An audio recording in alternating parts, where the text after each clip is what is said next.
Uniti contro il divieto di circolazione che gradualmente si estenderà a tutte le moto più datate. Centinaia di motociclisti si sono dati appuntamento lungo il Fadalto per manifestare contro il previsto stop alla circolazione delle moto Euro 0 ed Euro 1, un provvedimento pensato a contrasto dell'inquinamento che nei prossimi anni sarà esteso anche alle moto Euro 2 ed Euro 3. Sarebbero moltissime le moto che tolgono dalla circolazione, non sarebbero...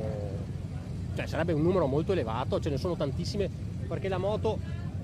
magari a differenza di altri mezzi ci sono molte moto vecchie tipo questa che hanno una storia, perciò il proprietario ci tiene anche, non neanche per fare tanta strada, ma proprio per averla come mezzo, per prenderla per farci un giretto. Chiediamo che sia annullato perché per noi non sono la causa dell'inquinamento globale. Il problema sicuramente è ben altro, basta pensare normalmente che il punto più alto di inquinamento è sempre l'inverno, calcoliamo quante moto d'inverno circolano, sono pochissime, quindi ci sentiamo un po' presi in giro. Contemporaneamente a Vittorio Veneto, dalla Valle d'Aosta alla Sicilia, manifestazioni analoghe si sono svolte in tutta Italia. Pur essendo nazionale, la norma si applica comunque attraverso ordinanze a discrezione dei singoli comuni.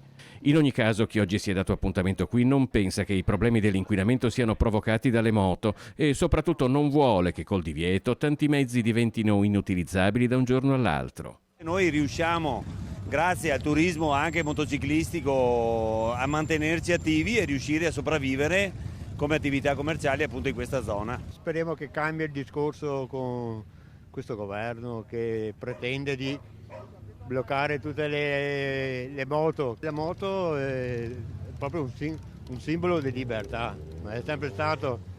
Io non posseggo una macchina dal 2001.